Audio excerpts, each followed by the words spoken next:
Oi, Flá.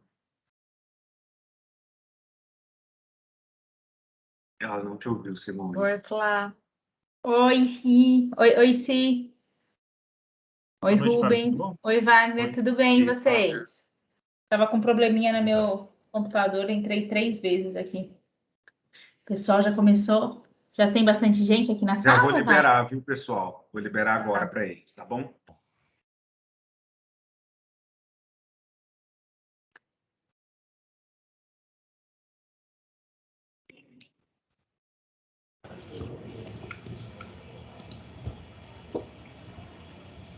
Olá, pessoal, boa noite. Eu me chamo Wagner Soares, eu sou da equipe Fenalon. Sejam muito bem-vindos ao E-Meeting Práticas de Remuneração e Distribuição de Lucros com Rubens Manino, CEO da TOTVS Jurídice. É a participação toda especial da Simone Salomão, que é diretora da área de consultoria da TOTVS Jurídice. Simone e Rubens, sejam bem-vindos. Podem dar início ao bate-papo de vocês. A gente está aqui. Olá, boa tarde a todos, muito bem-vindos, né? Muito gostoso a gente recebê-los aqui. Adriano, Amanda, Carlos Adolfo, Cláudio, Gabriela, Luiz Olavo, Gabriela Manino, Michel, Nicole, Paulo Afonso, queria dar... Sintam-se acolhidos, recebidos com uma taça de champanhe, que um dia, em breve, já nós faremos esses bate-papos, esses encontros para a gente comemorar. Mas a ideia hoje é a gente ouvir o Rubens, que sempre a gente traz muita luz nesse assunto, que é um assunto tão quente, tão acalorado nos escritórios, entre os sócios, de promoção de sócios, dos desafios a serem colocados aos sócios. Então, é sempre bom a gente poder discutir. O Rubens tem muita prática, uma das pessoas que mais entende do assunto, que mais vem praticando e implantando isso nos escritórios de advocacia. Então, sintam-se à vontade para perguntar. Quem quiser abrir a câmera para que a gente sinta-se em casa, como se estivéssemos todos reunidos, batendo esse papo num ambiente para troca de informações. Bem-vindos. Rubens, passo a palavra para você. Agora eu só vou... Para quem quiser mandar pergunta no chat, levantar a mão. O Cláudio e eu, nós estaremos aqui de apoio, fazendo as perguntas, interferindo, tá bom? Bom, boa noite, pessoal. Eu sou o Rubens, alguns eu vi na lista de inscritos, alguns já me conhecem. O que eu preparei aqui para vocês foi um resumo das principais práticas que a gente tem encontrado nos escritórios, né? Eu fiz uma compilação dos principais modelos de distribuição de lucros do escritório de advocacia. Muita gente pede para eu falar sobre isso, então resolvemos fazer essa apresentação, tá? Vou compartilhar aqui a tela com vocês. Só uma coisa importante, quer dizer, enquanto eu estou compartilhando a tela, eu só vejo a apresentação. Então, se alguém levantar a mão ou quiser falar, a Simone vai estar atenta e me interrompe para eu poder saber que alguém quer falar, tá? Então, vamos lá.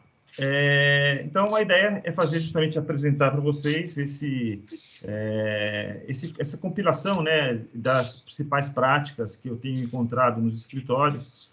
Já faz quase 40 anos que eu trabalho com informatização de escritórios de advocacia e na implantação dos sistemas, de um ERP, de um sistema financeiro, sempre faz parte do projeto, normalmente, a informatização da distribuição de lucros, né?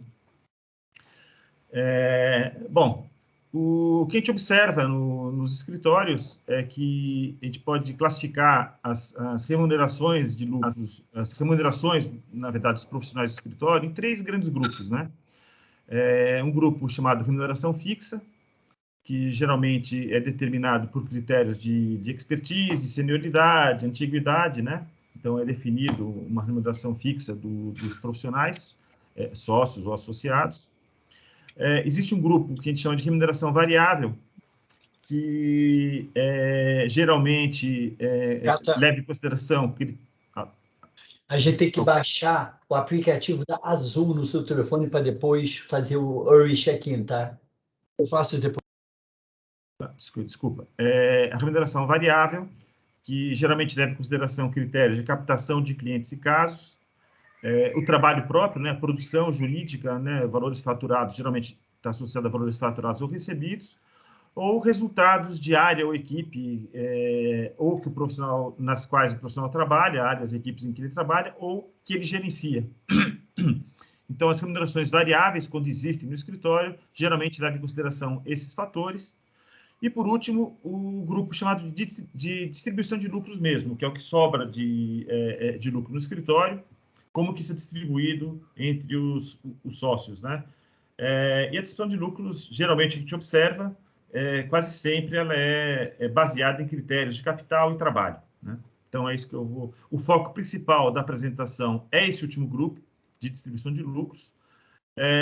A remuneração fixa, que geralmente está associada a plano de carreira, eu não vou entrar nesse tema aqui nessa apresentação, e vou dar uma pincelada muito rápida sobre remuneração variável, né? O que os escritórios praticam, mas é muito rápido. Eu vou realmente entrar em mais detalhes do último item de distribuição de lucros, que é o principal foco aqui da apresentação. Com relação à remuneração variável, eu vou só colocar aqui as estratégias que a gente vê que são adotadas nos escritórios, né? Nas estratégias, a gente se separa em dois grupos de sócios, né? Os chamados sócios de trabalho ou associados e os sócios de capital. Os sócios de trabalho, os associados, são aqueles profissionais que trabalham no escritório que normalmente não participam da gestão do escritório, né? Eles não participam dos lucros propriamente ditos, e a remuneração variável desses profissionais geralmente é feita com base na receita líquida. Eu vou mostrar para vocês no próximo slide que receita líquida é essa, né? Já os sócios de capital, eles participam da gestão do negócio, né? Eles tomam as decisões dos gastos, dos investimentos, tudo que o escritório faz, portanto, eles participam do lucro propriamente dito do escritório, e a remuneração variável ela pode ser feita com base em margem de contribuição ao lucro, e não com base em receita líquida. O que a gente tem visto ao longo dos anos, né, quer dizer, essas sistemáticas todas que eu vou apresentar aqui de distribuição, de avaliação, de remuneração variável, etc., elas, obviamente, foram evoluindo ao longo dos anos, mas a grande evolução, os princípios básicos são os mesmos há muito tempo já, né, mas o que vem evoluindo justamente com a capacidade de informatização dos escritórios, de apuração dos números, resultados, etc., tem migrado a essas participações, principalmente dos sócios de capital, de receita líquida, como era antigamente, né? Os sócios, quando recebem variável, era um percentual do que produz, um percentual do que ele capta de cliente, etc. Isso tem migrado para percentuais de margem de contribuição ou lucro dos casos que eles captam, dos clientes que eles trazem, etc. Coisa que não dava para medir antigamente, que agora já dá, né? Ou seja, basicamente, as bases de cálculo possíveis, né, as mais usadas para a remuneração variável, quando a gente fala em remuneração variável de associado ou sócio de trabalho, a gente vai naquele segundo grupo, receita líquida, né? É só receita de honorários menos os impostos. Coloquei um exemplo aí de um escritório de lucro presumido.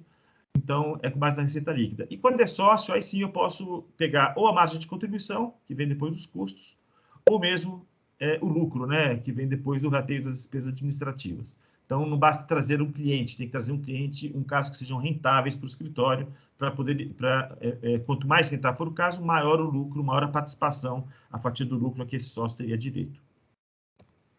Okay? Bom, exemplos, né, de remuneração variável, ou de tipos de remuneração que os escritórios praticam, né, para os sócios e associados. Então, geralmente, quando são sócios de trabalho, os escritórios eles praticam desde uma remuneração fixa, que é o item 1, geralmente quando recebe 100% fixo, ele tem um bônus de desempenho, que pode ser semestral, anual, alguns são mais agressivos, fazem trimestral, mas enfim, é um fixo, um bônus, inclusive para quem muitos escritórios hoje têm migrado para regime CLT, né? Geralmente os maiores escritórios estão nessa primeira faixa de fixo mais bônus. E quanto menos risco o escritório ele quer correr, ele vai descendo para os níveis de baixo, né? Então, o escritório pode, em vez de fixo bônus, ele pode ter um fixo mais um variável e mais bônus. Então, o escritório ele tem um fixo menor, mas o advogado, além do fixo, ele ganha um variável, que geralmente é um percentual da captação que ele traz, e principalmente o percentual da produção que o advogado tem no escritório, né? Quanto ele gera de receita com trabalho próprio, faturamento ou recebimento. Pode chegar no nível que seja totalmente variável a remuneração, ou seja, o escritório corre risco muito pequeno com o advogado, né? Ele só ganha variável, ou seja, ele ganha só um percentual do que ele produz, mais bônus, ou 100% variável, nem bônus tem, né? Obviamente, quando o escritório está no 1, que é só fixo, o fixo tem que ser um valor maior. Quando é fixo mais variável, o fixo é menor e o variável complementa. Então, a ideia é ter, quando está nesse modelo, juntando fixo e variável, os profissionais que mais produzem, teoricamente, ganhem mais do que ganhariam se fosse só fixo. E quando é 100% variável, o escritório corre menos risco, evidentemente, e teoricamente pode pagar um pouco mais também de percentual na produção dos advogados. Já os sócios de capital, o que a gente vê é parecido, né? Quer dizer, tem escritórios que os sócios de capital eles ganham um fixo mais distribuição de lucros, né? Basicamente troca o bônus para distribuição de lucros mesmo, participação no lucro do escritório. Ou pode ir para modelos que tem um fixo e um variável, ou 100% variável, ou seja, os sócios, mesmo os sócios de capital, não têm uma remuneração fixa mensal garantida pelo próprio escritório. Ele vai receber 100% variável e, evidentemente, a distribuição de lucros no final. Tá?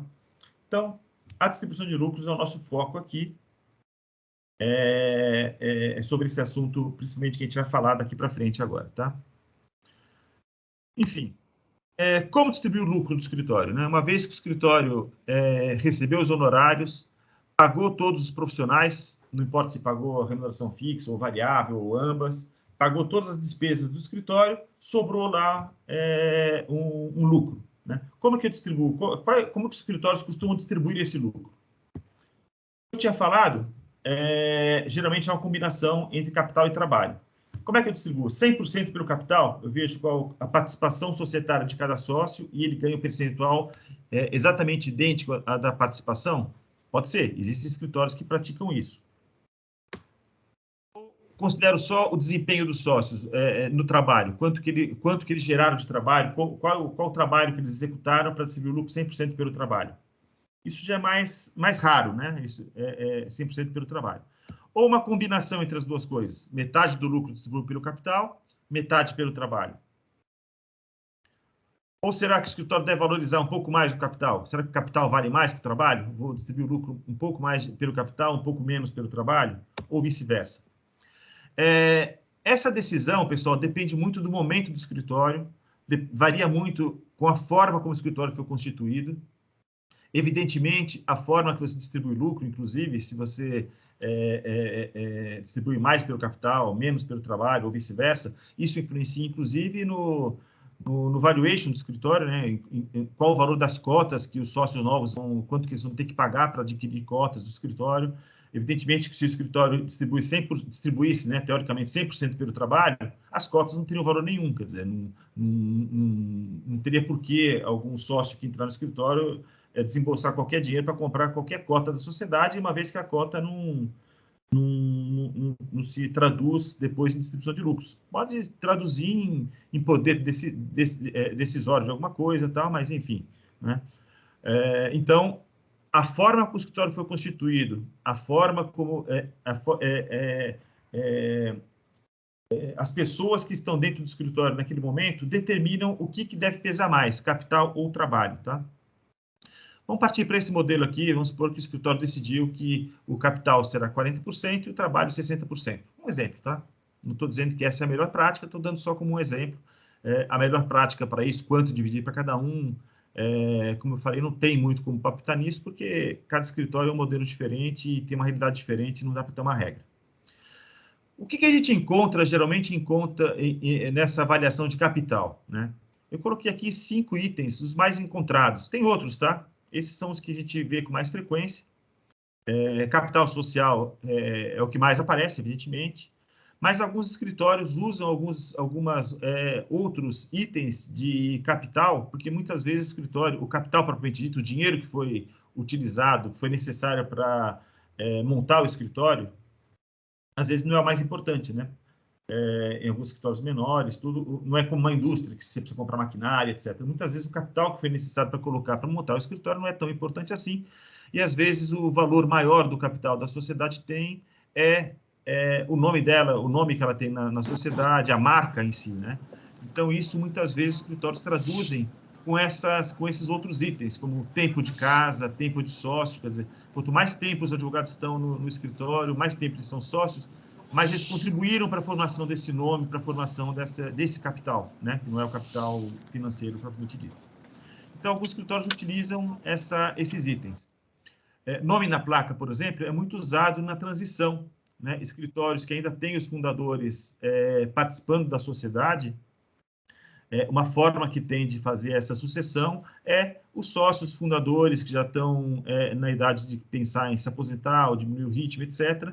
Eles podem, para não reduzir muito a remuneração deles, pode deixar um pedaço do lucro sendo distribuído no nome de quem está na placa, o nome do fundador do escritório, etc. O tempo na casa e tempo de sócio, quer dizer, essas contribuições são importantes para a captação para valorizar, né, para as pessoas, para os talentos que estão no escritório, que com o tempo vão se tornando sócios, eles verem que o tempo que eles ficam no escritório também teve valor, né? Não entrar um sócio lateral novo, de desempenho semelhante ao dele, com capital igual, ganhando igual, uma vez que o outro investiu no escritório anos e ajudou a formação desse capital, que é o nome do escritório no mercado, e ter isso como um diferencial para poder pesar na distribuição de lucro também, né? E a participação histórica, geralmente é uma média móvel que os escritórios adotam, uma média móvel de, pode ser 3, 5, 10 anos, né? Os últimos 10 anos de lucro, ver como que o lucro foi distribuído, e uma parte do lucro é distribuído com essa participação histórica, para dar para que as variações de distribuição de um ano para o outro variem um pouco menos, né? Tem um pouco mais de estabilidade. Então, a participação histórica é usada muitas vezes com essa finalidade. Principalmente é muito usada, quase sempre, né, quando o escritório está migrando para um sistema de distribuição de lucros diferente, vinha adotando o sistema X durante muito tempo, e resolve fazer uma reformulação toda a distribuição e parte para o sistema Y. Então, muitas vezes, é utilizada essa participação histórica para ajudar nessa migração, né, ela ser um pouco mais suave. Aí fala, bom, ok, vamos supor que nesse exemplo que o escritório decidiu que o capital vai levar 40% do lucro, né? Ou seja, vamos supor que num período qualquer o escritório teve 100 mil reais de lucro, 40 mil reais sendo distribuídos pelo capital, por essas contas capital. Agora, como que eu devo pesar o quanto desse percentual vai para cada conta? É muito comum encontrar 100% no capital social mesmo, é a participação societária, né? Então, o capital é só o capital realmente do contrato social e ponto final. Mas pode também, por exemplo, dividir, colocar meio a meio, definir que metade é pelo capital social e metade pela participação histórica, né? No momento de transição, esses valores podem ser muito semelhantes, inclusive, né? No início da transição. Ou posso considerar o capital e o tempo de sócio, enfim. Ou posso fazer uma divisão considerar todos esses itens, né? Por exemplo, metade do capital é o capital mesmo, e os outros 20% eu distribuo igualmente entre as demais contas, por exemplo, né? Você pode criar a fórmula que o escritório quiser. E a ideia é justamente construir uma forma de você poder simular e ver o que altera o resultado do seu lucro, como é que seria de um jeito ou de outro, né? Você pode fazer simulações e ver. Ok? Bom, então essa é a forma, por exemplo, o capital. E o trabalho? O trabalho é que é o mais, que tem mais ferramentas de como medir, que é mais difícil de medir, né? O capital geralmente é mais intuitivo. E o trabalho?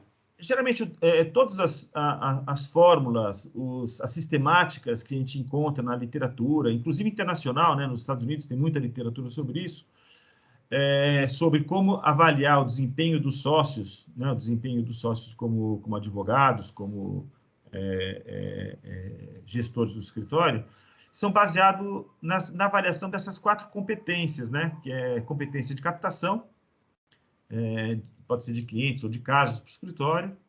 A competência de gestão, aqui não é a gestão administrativa, até como CEO, como o executivo principal do escritório, que alguns sócios exercem, Geralmente, para isso, existe uma remuneração específica para isso, né? Mas aqui é a gestão jurídica mesmo, dos casos ou das equipes que eles gerenciam, quando eles gerenciam isso, né? A produção jurídica propriamente dita e a participação do sócio na representação e divulgação do escritório, que a gente chama geralmente de institucional. Então, a literatura sobre o tema toda diz que os escritórios de sucesso são os escritórios que conseguem ter, dentro do seu quadro societário, essas 4 competências bem equilibradas, né? Aí o escritório realmente tem sucesso. Se houver um desequilíbrio, uma dessas competências não for bem desenvolvida no escritório, o escritório não consegue se desenvolver adequadamente, né? Isso é até intuitivo, né? Porque imagina um escritório, vamos pegar os extremos para poder entender isso que eu falei. Imagina um escritório que tem só sócios que captam muito cliente. Um monte de sócios que capta, mas não tem ninguém para executar, não tem ninguém que faça a produção jurídica, né? Evidentemente, o escritório não vai ter futuro, porque não adianta captar se não tiver ninguém para executar. E vice-versa, né? Eu posso ter um escritório formado por os maiores juristas de cada assunto, pessoas tecnicamente os mais especializados no Brasil, mas não tem nenhum sócio que capta cliente para eles trabalharem, quer dizer, eles vão estar no escritório à disposição para poder executar o trabalho jurídico, mas não vai ter trabalho para executar porque não tem captação, né? Ou seja, para que o escritório tenha sucesso, é importante desenvolver essas 4 competências, as 4 habilidades, e ela tem que estar no quadro societário, ter elas todas igualmente representadas. Portanto, os sistemas de distribuição de lucros que avaliam o trabalho dos sócios e o próprio sistema de distribuição levam a um desequilíbrio, porque valoriza muito mais uma coisa do que outra, faz com que, geralmente, leva a processos de cisão, processos de descontentamento dos sócios que estão sendo menos valorizados, né, nessa questão dessa avaliação, e esses sócios que, por exemplo, captam pouco e produzem muito, se sintam tentados a sair desse escritório e ir para outro que valoriza um pouco mais a produção, né? E vice-versa, sócios que captam muito, mas a captação é pouco valorizada, mesma coisa, só se valoriza a produção, ele acaba sendo tentado a sair e montar um outro escritório, ou se juntar a outro escritório que valorize mais a captação, né? Então, o importante é encontrar um equilíbrio. É evidente que em diferentes momentos, o escritório pode valorizar um pouco mais um item, um pouco menos o outro, de acordo com a necessidade, né? Se o escritório está tendo pouca captação, ele pode incentivar durante um período um pouco mais a captação, enfim. São estratégias que têm que ser adotadas para que isso ocorra, né? Então, como é que a gente faz para valorizar igualmente esses itens todos e manter o escritório saudável porque é difícil você ter essas 4 características numa mesma pessoa, né? Logicamente existem, e todos vocês devem conhecer alguém assim, que são aqueles chamados rainmakers, né? Que são aqueles sócios que realmente ele capta, ele gera, ele produz juridicamente, ele faz institucional, ele faz tudo. Mas são moscas brancas, é difícil achar pessoas assim. Em geral, os sócios, os advogados, eles têm uma dessas competências mais desenvolvida do que a outra. Então, pensando naquele nosso modelinho, que o trabalho vai representar 60% do lucro, então, eu dividi aí em 6 avaliações, né, nesse modelo, 6 avaliações que contemplam aquelas 4 competências. Então, a produção individual é uma delas, eu vou ter que avaliar a produção individual de cada sócio, quanto cada um deles está...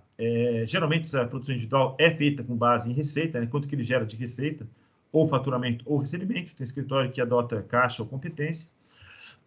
Vou considerar a captação, e aqui a captação eu abri em 2 coisas, né? Captação de cliente e captação de caso.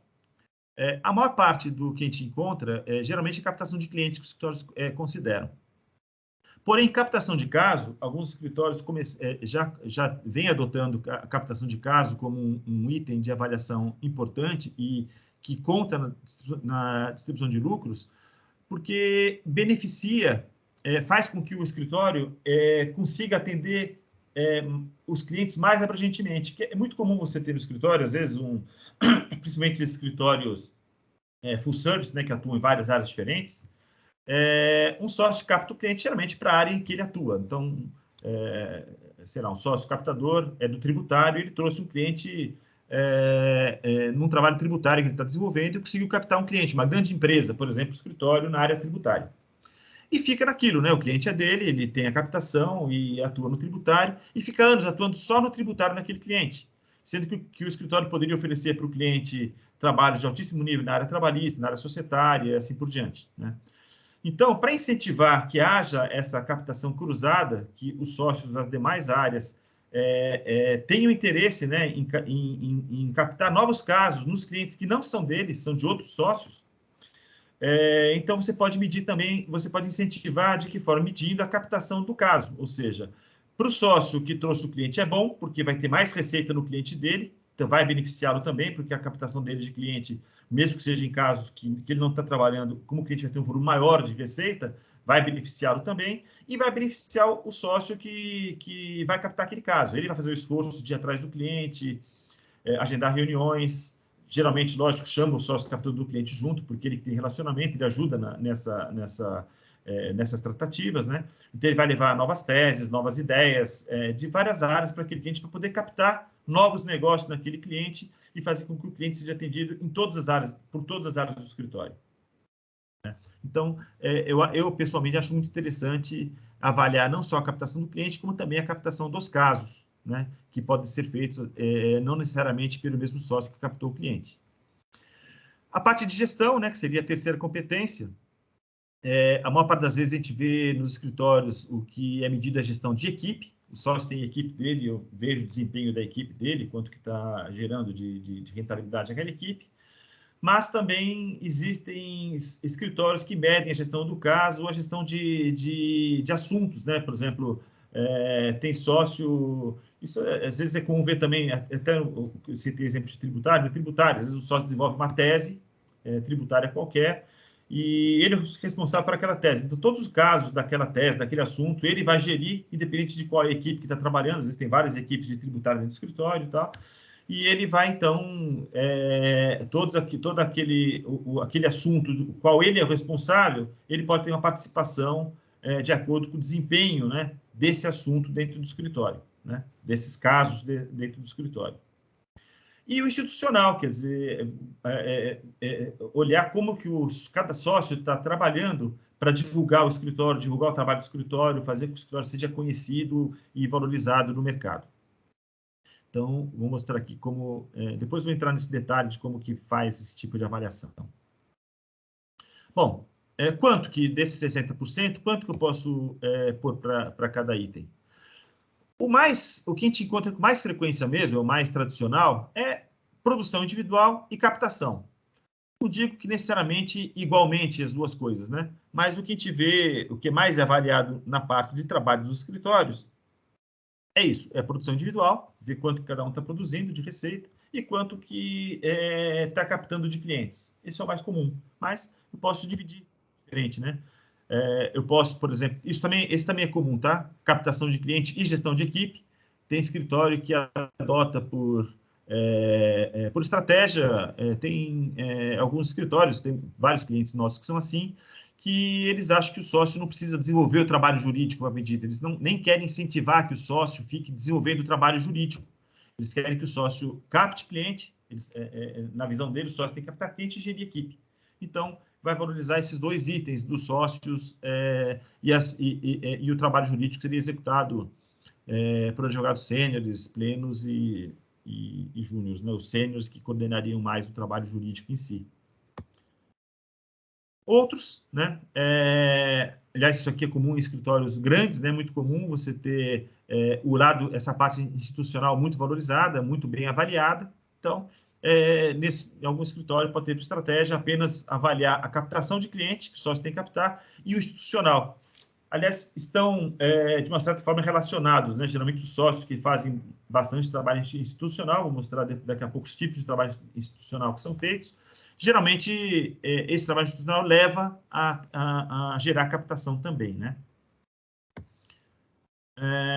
Enfim, aí posso ter vários modelos, né?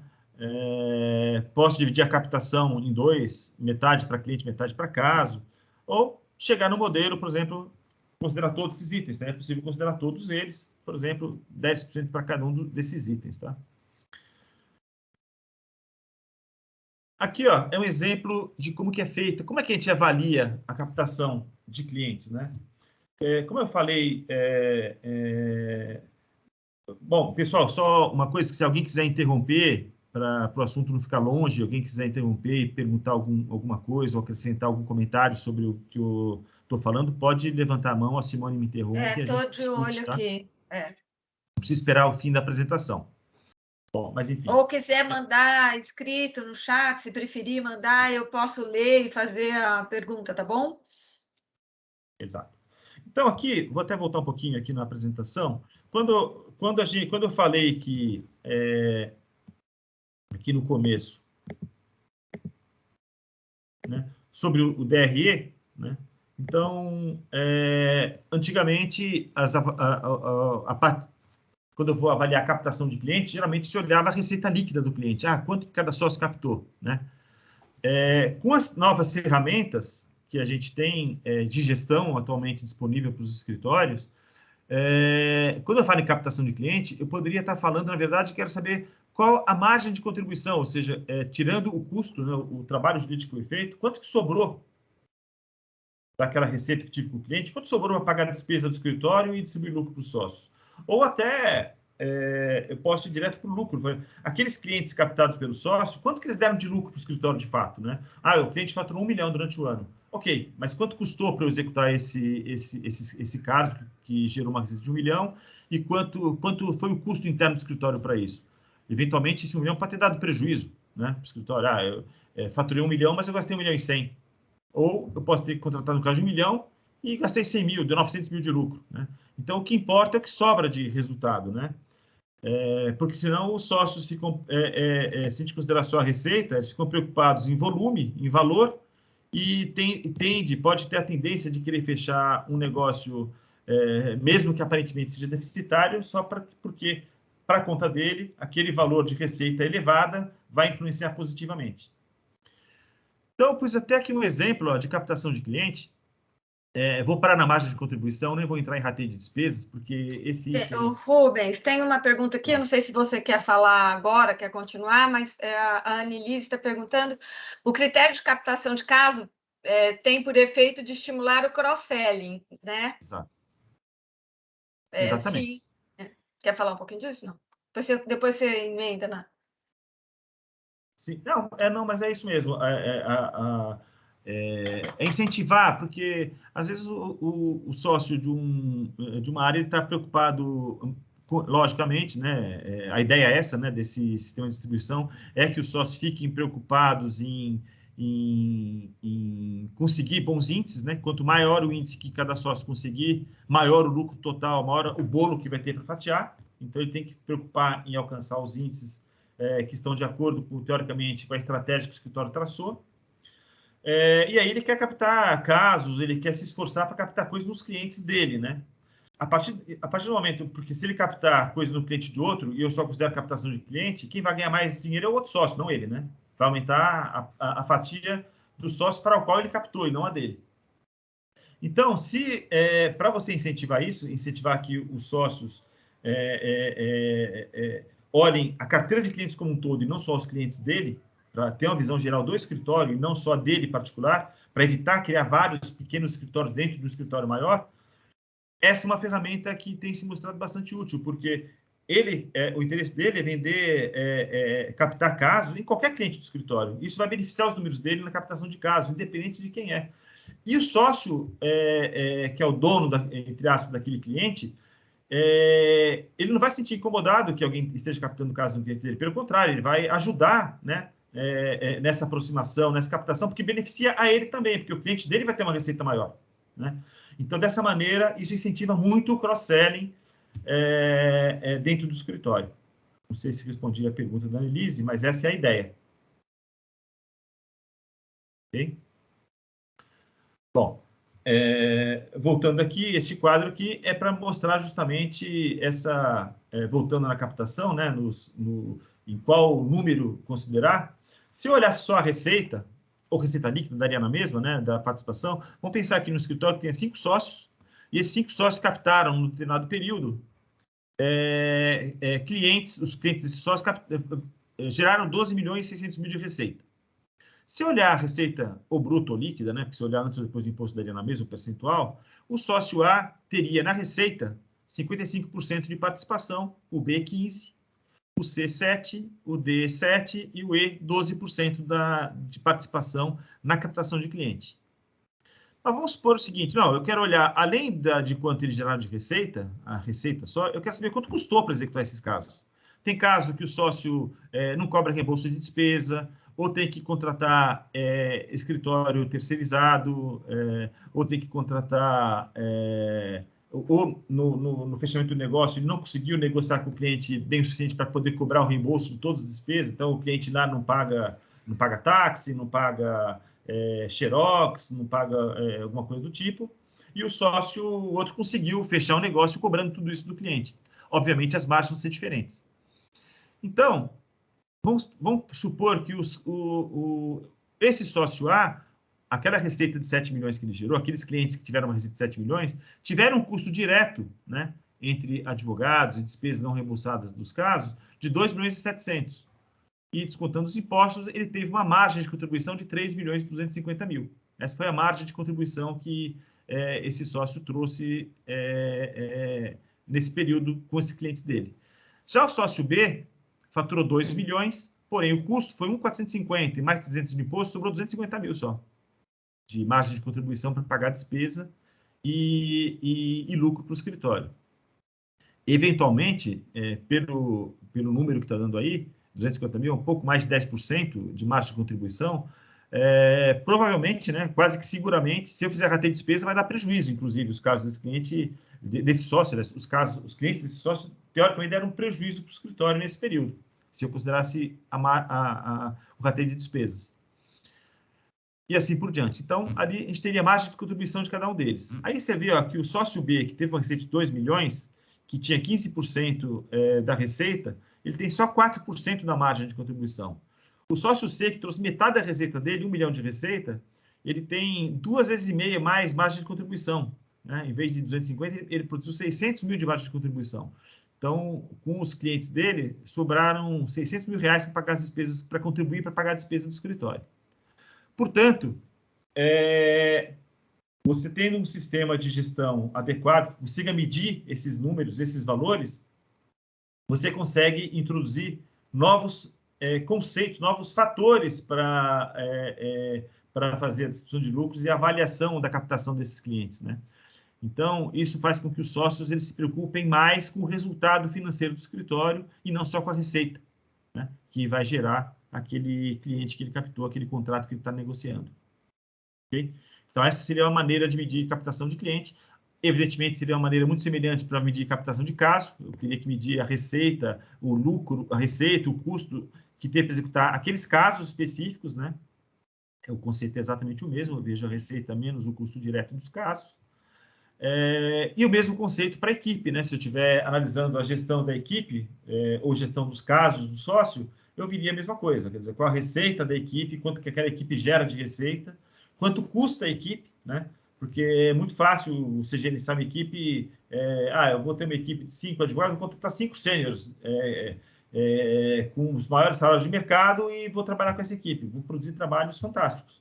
Só que vou ter, provavelmente, um lucro muito menor que aquele sócio que tem uma equipe equilibrada, que tem lá o sênior, o pleno, o júnior, que distribui com cuidado o trabalho entre esses profissionais todos. Um trabalho mais simples eu passo para o júnior, o sênior, só o que de fato o sênior precisa fazer, assim por diante, vou ter uma rentabilidade maior, né? Então, você avaliar a rentabilidade da equipe que ela só está gerenciando é importante, não só olhar a receita, né? Então, o conceito seria mais ou menos o mesmo. Essa é a ideia de fazer aquelas avaliações, né? Quando a gente fala aqui em avaliar captação de cliente, captação de caso, gestão de equipe, esses 4 itens do meio aí, geralmente avaliar não pela receita, é o que a gente sugere, né? As melhores práticas hoje que a gente encontra no mercado são avaliando a margem de contribuição ou até mesmo o lucro do escritório. Quando avalia no lucro, depois do rateio de despesas, às vezes a gente encontra alguma dificuldade do sócio em discutir rateio de despesas. Às vezes isso gera algumas discussões mais acaloradas e tal, mas, enfim, eu acho saudável também discutir o rateio de despesas e, se possível, levar todas essas avaliações até o lucro final, né? Então, eu vou ver qual o lucro que os clientes que eu capto trazem, qual o lucro que os casos que eu captei e trouxeram para o escritório, os casos que eu gerencio, ou os assuntos que eu gerencio, a tese que eu desenvolvi, qual o lucro que aquilo traz para o escritório, não a receita. E a mesma coisa a equipe, qual o lucro que aquela equipe traz para o escritório em relação a todas as equipes, tá? Ô, Rubens, tem Pois uma não. pergunta do querido senhor Jaime, lá do Reis Advogados, lá de Bebedouro, obrigada. Em média, quanto tempo se paga pela captação de um cliente? E o teste teve que sair, mas deixa um abraço para todos, que está excelente. E só está crescendo, tá? Parabéns. Obrigado. Olha, essa pergunta é interessante. Eu realmente não tinha comentado sobre isso. Mas muitos escritórios praticam logicamente, tudo isso depende sempre da estratégia do escritório e com a agressividade que ele quer, como que ele quer incentivar os sócios, né? A gente tem visto realmente que a captação de cliente, ela tem cada vez mais tendido a ter um prazo de duração, né? Ou seja, o sócio capta um cliente e não é dele para sempre. Então, aquela captação vai valer durante 2 anos, né? Depois de 2 anos, ela cessa. Ou alguns escritórios fazem uma curva, né? Ou seja, ela é integral durante 2 anos, no terceiro ano cai pela metade, até o final do 4º ano, quando ela encerra. Ou ela cai linearmente para 0 em 5 anos, enfim. Eu tenho visto muito a captação de cliente ter um prazo de duração de 2 anos, de 2 a 3 anos é o que eu tenho visto com mais frequência.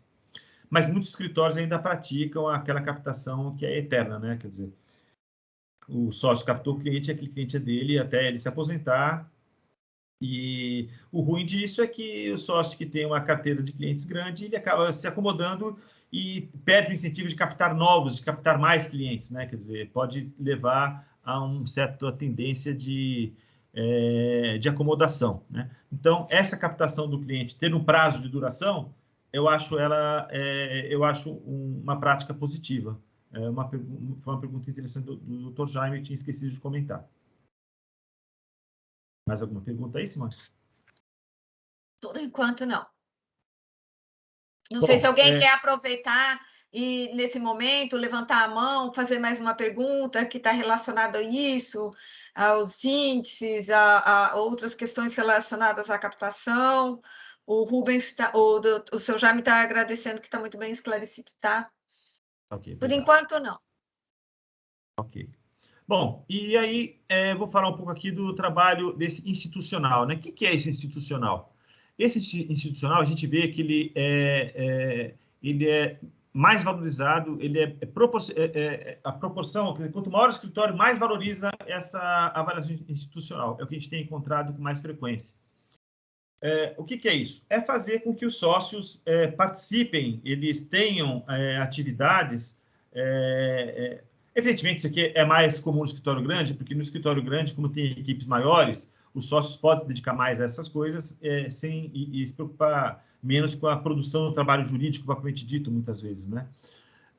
O escritório menor, só depende dele executar os trabalhos, enfim, no extremo, ele que tem que fazer tudo, né? Praticamente os escritórios muito pequenos. Então, realmente é mais difícil.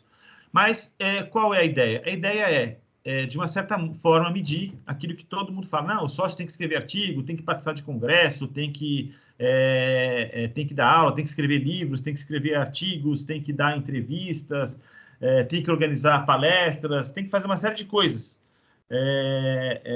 Tem que ter trabalho voluntário, né? Enfim, tudo isso. Ok, tem que ter, mas como que a gente mede isso e qual que é o reflexo? Se isso é importante para o escritório quer incentivar isso, então nada mais justo do que considerar isso na distribuição de lucros, é uma forma de incentivar. Então, um pedaço do lucro vai ser distribuído de acordo com o desempenho do sócio nessas atividades, que são muito importantes, né? Fazer o escritório aparecer ali nos escritórios mais admirados, etc., né? Não é fácil, né? Vocês que estão no escritório no dia a dia sabem que não é fácil, né? O escritório tem que ser conhecido. Para captar clientes, os escritórios são grandes, quanto maior o escritório, mais cliente precisa captar, porque senão ele não consegue girar a máquina e o escritório ser economicamente viável, né? Então, você pode... Como é que é feita essa avaliação? Uma vez que o escritório elenque... Eu coloquei aqui uma série de exemplos de eventos que são valorizados por escritórios. Não necessariamente todos são valorizados por todos os escritórios, não necessariamente todos têm os pesos que eu coloquei aí. Isso é só um exemplo, né?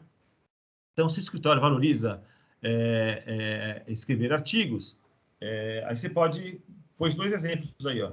Então, o autor do artigo, aí você tem se é artigo feito em blog, em site de interesse, em mídia de circulação local, ou se é um artigo publicado numa mídia diferente, numa revista especializada, alguma coisa do tipo. Então, você pode pôr pontuações diferentes. Normalmente, essa avaliação é feita por um comitê, né? Não é tudo que a pessoa faz de artigo que vai contar ponto. Geralmente, o escritório estabelece um comitê de avaliação. Tudo que os sócios produzem de institucional, de artigos, ou congresso que ele participa, ou palestra que ele dá, ele tem que submeter a esse comitê que vai avaliar, primeiro, se aquela palestra, aquele congresso é interessante para o escritório ou não, se aquele vai valer pontuação ou não, e qual tipo de pontuação vai valer, né? Em qual faixa que se encaixa.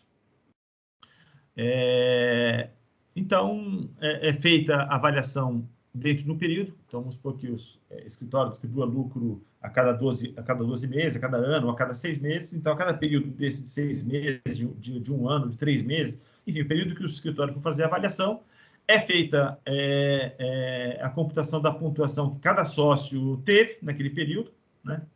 E aí compara, de uma forma semelhante àquele quadro que eu apresentei agora, de captação de cliente, a pontuação de cada sócio, a pontuação total, e ver qual a participação de cada sócio em pontuação nesse item, né?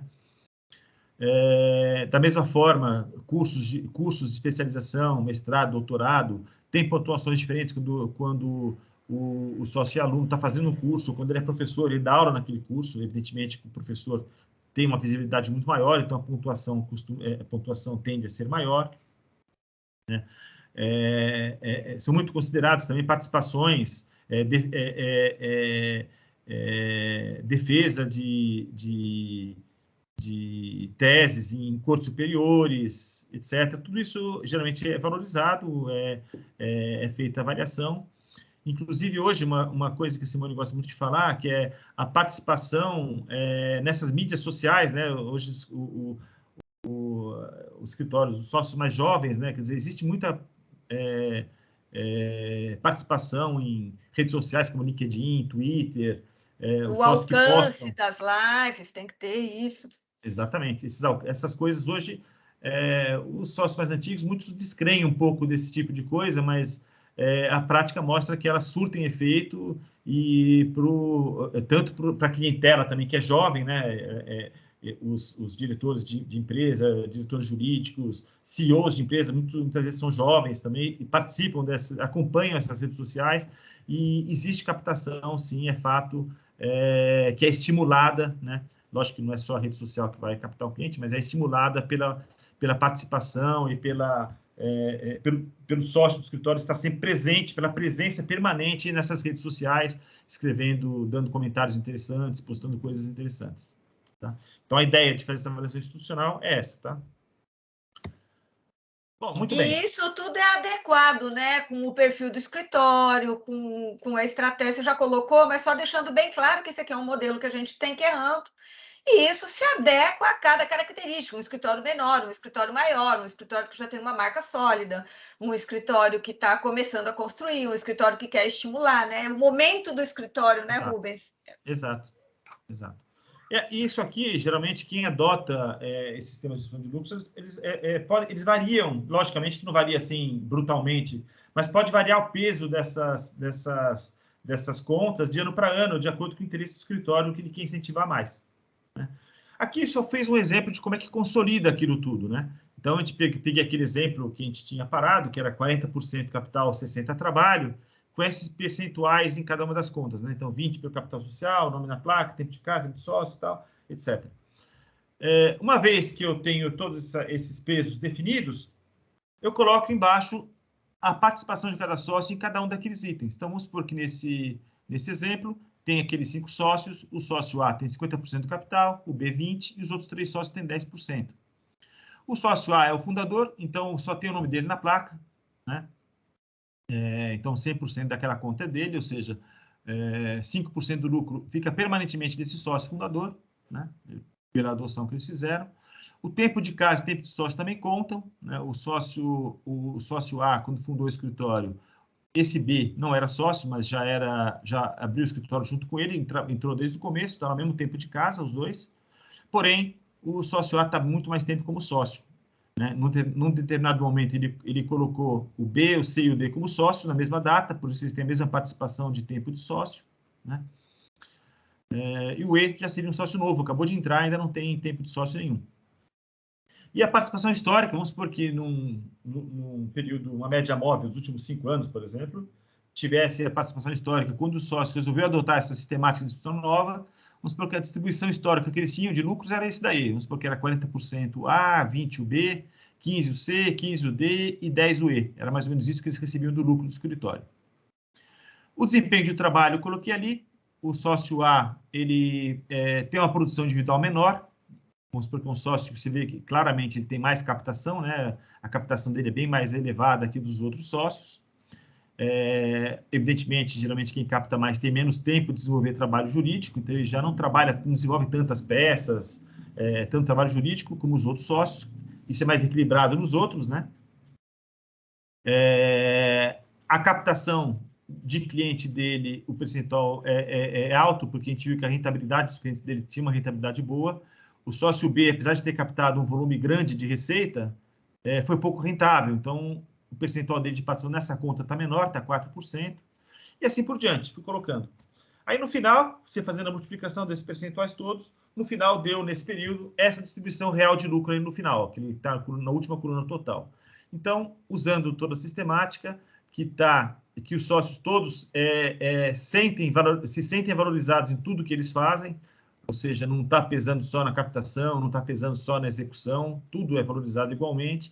Eles conseguem acompanhar no dia a dia a evolução dos números deles em cada um dos itens. Eles sabem o que eles têm que fazer para melhorar. Por exemplo, o sócio B, claramente olhando a planilha, ele vê, olha, eu preciso melhorar a rentabilidade dos meus clientes mesmo, dos casos que eu fechei. Eu preciso fechar casos com mais rentabilidade. Ele sabe onde é que ele tem que atuar. Ele tem que renegociar contratos com os clientes dele, ou ele tem que fechar negócios de uma forma diferente de contratação de honorários, para melhorar esse índice e melhorar a participação dele na distribuição de lucros.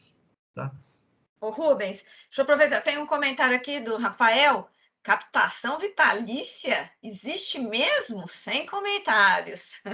Existe e não é exceção, não. Tem muito escritório que o cliente fica com o sócio que captou para sempre. Para sócio, tá? Sócio de capital. Geralmente, porque aqui eu até tinha falado que os sócios de trabalho, quando recebem remuneração variável, eles recebem um percentual de captação. Mas o sócio de trabalho, geralmente, a captação é baixa, né? Até porque, quando eles começam a ter uma captação muito grande, se tem um sócio de trabalho que a captação é alta, ele acaba estudando sócio de capital, né? Ele, geralmente, esse é um dos fatores que é muito considerado justamente para o sócio virar sócio de capital, né? Então, a captação é baixa. E para os sócios de trabalho, geralmente, é muito raro ter captação vitalícia. Geralmente, ela vale por um período só. Mas para os sócios de capital, ainda existem muitos escritórios, não são poucos, que a captação ela não tem tempo de duração, ela é para sempre. Tá. Eu não acho bom pessoalmente, mas existe, é uma prática comum. E tem muito... Bom, a apresentação, eu vou sair porque a apresentação terminou aqui, eu vou só para poder ver as pessoas, voltar aqui para a tela maior e interromper a apresentação. Tem uma outra pergunta da Anelise. Como se costuma tratar a captação de cliente que vem out of the blue? Qual o benchmark nesse caso? Tocou o telefone, né? Uhum. Então, a captação é um item, geralmente são estabelecidas regras, né, para definir quando é que o sócio pode ter captação, e muitos escritórios, principalmente os muito grandes, o sócio tem que justificar muito bem aquela captação para que ela de fato seja dele, né? Então, tem que ter, muitas vezes, até estabelece que até para evitar justamente esse tipo de coisa, quer dizer, quando é assim, a captação não é de ninguém, é do escritório. A captação do caso, sim, pode ser do sócio que atendeu a ligação e fez uma proposta para o cliente, procurou aquilo e captou o caso, fez a proposta, tudo captou o caso. Mas o cliente, para ter a captação do cliente, alguns escritórios estabelecem regras que o cliente tem que ter vindo para o escritório preponderantemente para um relacionamento pessoal do sócio. Então, ele tem que provar aquele relacionamento pessoal, que ele estudou junto, ou que ele tem um relacionamento, joga tênis junto com aquele sócio há muito tempo, joga golfe, não sei o que e tal. Então, ele tem que justificar realmente aquela captação do cliente ser dele. A do caso, quando os escritórios adotam captação de caso, ela é mais simples. Realmente, quem fez a proposta, quem apresentou a tese, quem apresentou a proposta de trabalho e fechou o cliente, tem a captação do caso. A de cliente, para os escritórios maiores, realmente não basta o sócio atender a ligação e fechar com o cliente, tá? Então, é importante estabelecer regras bem escritas e bem detalhadas de quando é que o sócio tem direito àquela captação, para evitar discussões, né? Bom, enfim, a apresentação é de 1 hora, então eu acabei estendendo muito, eu queria parar 15 minutos antes para perguntas, mas, enfim, eu não tenho horário aqui, eu por mim posso ficar até um pouco mais se alguém quiser fazer perguntas, tá? Tem uma outra pergunta aqui do André Nogueira. Oi, André, quanto à apuração da produtividade individual, como geralmente é medida? Apenas timesheet ou já temos escritórios utilizando OKR? Utilizando, não entendi? OKR, o que é isso? KPI? Um indicador próprio, André? Eu também desconheço essa sigla. Bom. Tá. Um KPI, Não, existe. Quando eu falo em produtividade individual, geralmente é a receita que o sócio gera, tá? Os KPIs, eles são geralmente medidos, eu não sei que KPIs... Posso falar? Indicadores por pontuação, estou vendo. Deve ser quantos escritório que não adota timesheet, na área do contencioso, por exemplo, ver quantas petições a pessoa fez, quantas defesas, esse tipo de coisa. Imagino que seja algo do tipo. Isso. Eu vejo pouco isso, tá? O que eu vejo mais realmente é com base no timesheet, a tendência que os escritórios lancem timesheet cada vez mais raro encontrar escritórios que não fazem timesheet, né? Porque, de fato, a não ser que você tenha uma estrutura que você tenha isso em contenciosos de massa grande, geralmente isso acontece, em contenciosos de volume, você tem uma equipe que atende um único cliente, então você sabe o custo bem definido de quanto custa aquele cliente. Mas, geralmente, os advogados atendem vários clientes, né? E não tem como eu saber o custo, a rentabilidade de um caso, se eu não souber quantas horas cada advogado está gastando com aquele cliente, com aquele caso. Então, cada vez mais é difícil medir empresas de serviço, especialmente escritório de advocacia, sem timesheet. Então, geralmente, quando a gente fala em produção individual, geralmente a receita é com base no timesheet, sim. E, André, a gente tem visto alguns clientes que adotam e depois voltam para... ver a importância de ter o timesheet, por mais que lutem, né? Você vê, aí você faz uma estimativa, tudo, mas o instrumento de precisão é o timesheet. Né? Você não tem nem como saber se um caso é rentável. Será que o sócio fechou bem aquela métrica que eu falei justamente de medir a rentabilidade dos casos geridos por cada sócio, originados por cada sócio? Você, sem timesheet, você joga fora, né? Você não tem como medir aquilo. Você não vai saber o custo dos casos. Você vai ter clientes com muitos processos, outros com poucos processos, mas que valem muito mais, outros que valem muito menos, um que exige um trabalho de especialização maior.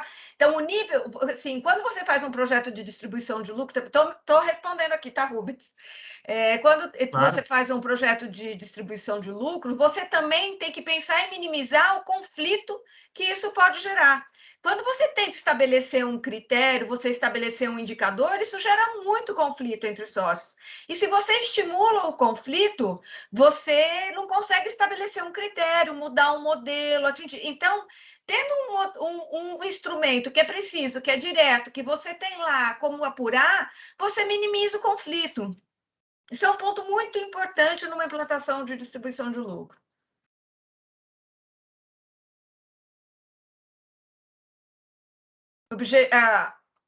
OKR, objetivos e resultados-chave. Obrigada, Carlos Adolfo.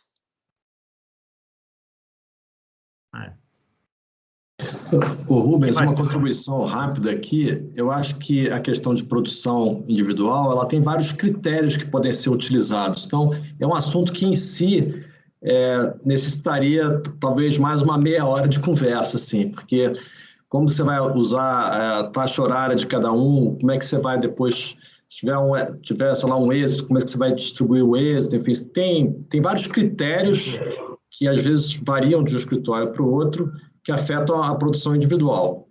Varia mas ela é bastante. baseada no timesheet, né? Exatamente. Até o próprio tempo, né? Tem escritórios que consideram o tempo real debitado pelo advogado naquele caso, tem outros que consideram o tempo revisado, tem outros que consideram ainda um terceiro tempo, que é um tempo produtivo, não é nem o tempo lançado pelo profissional, nem o tempo de fato faturado do cliente, mas é um tempo que o sócio gestor daquele cliente ou daquele profissional considera que deve ser considerado na produção dele. Quer dizer, tem várias nuances aí, fatores que modificam, mas basicamente baseado em timesheet. Isso é uma prática... Isso é muito, obviamente, escritórios copiado basicamente das práticas dos escritórios ingleses e americanos que começaram com essas sistemáticas, né, e acabou se espalhando pelo mundo. E aqui no Brasil acabamos adotando muito dessas práticas também. Bom, a gente está chegando aqui no limite, né? Acho que é um assunto que acho que eu gostaria de propor, se todos combinarem, não vai adiantar brigar, porque eu já vou ter brigado, porque eu vou falar de qualquer jeito, né? É sempre importante que a gente fique à disposição, por exemplo, se tem alguém que está interessado em ter uma discussão com os sócios e fazer um bate-papo com a gente sobre assunto, trocar ideias com indicadores, a gente fica à disposição. Eu acho que pode nos contatar, nos seguir, a gente pode até fazer um segundo bate-papo sobre isso, porque é um tema realmente que dá para ficar horas, como o Luiz Olavo falou, dá para a gente ficar falando meia hora sobre cada um desses indicadores, de como que define isso, de como que faz a negociação entre sócios. Quer dizer, o tema é muito interessante, é muito amplo. O Rubens passou de maneira brilhante aqui para a gente os conceitos, mas é comum a gente fazer essa discussão com rodada de sócios. A gente divulga sempre os nossos eventos, a gente fica acessível e disponível nas nossas redes sociais, via LinkedIn, via Instagram. Fernanda, fica à vontade, Fernanda, você que fala sempre comigo também. É sempre interessante ter uma discussão, mesmo para quem já tem um modelo de distribuição de lucro implantado no escritório, a gente precisa lembrar que isso é uma ferramenta viva, que isso de tempos em tempos tem que estar sendo revisto. Aqueles indicadores, OKRs, como vocês quiserem chamar, os nomes que vocês quiserem colocar, né? Cada hora é um nome, KPI, OKR, enfim, como a gente vai medir a produtividade, como a gente vai medir o resultado, o que a gente definiu 5 anos atrás ainda faz sentido para o momento atual? A gente quer considerar entrada lateral de sócio, a gente quer promover novos sócios, então é uma ferramenta viva que exige a gente estar olhando sempre, revigorando, oxigenando sempre. Então, a gente fica à disposição para bater esse papo, para sentar com os sócios, para fazer pequenos encontros. É só acessar.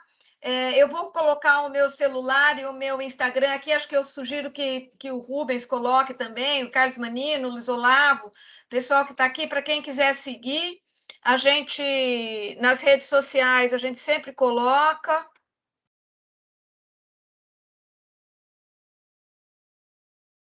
O meu celular, todo mundo sabe que eu sou super devagar, o 8215 para e-mail, mas eu respondo super rápido por WhatsApp. Se eu não respondo é porque eu estou em algum evento. Pode me acionar também. Então... eu queria também só lembrar vocês que isso que eu mostrei, aquilo que eu falei no início, né? Quer dizer, isso aqui foi uma compilação do que a gente mais encontra nos escritórios.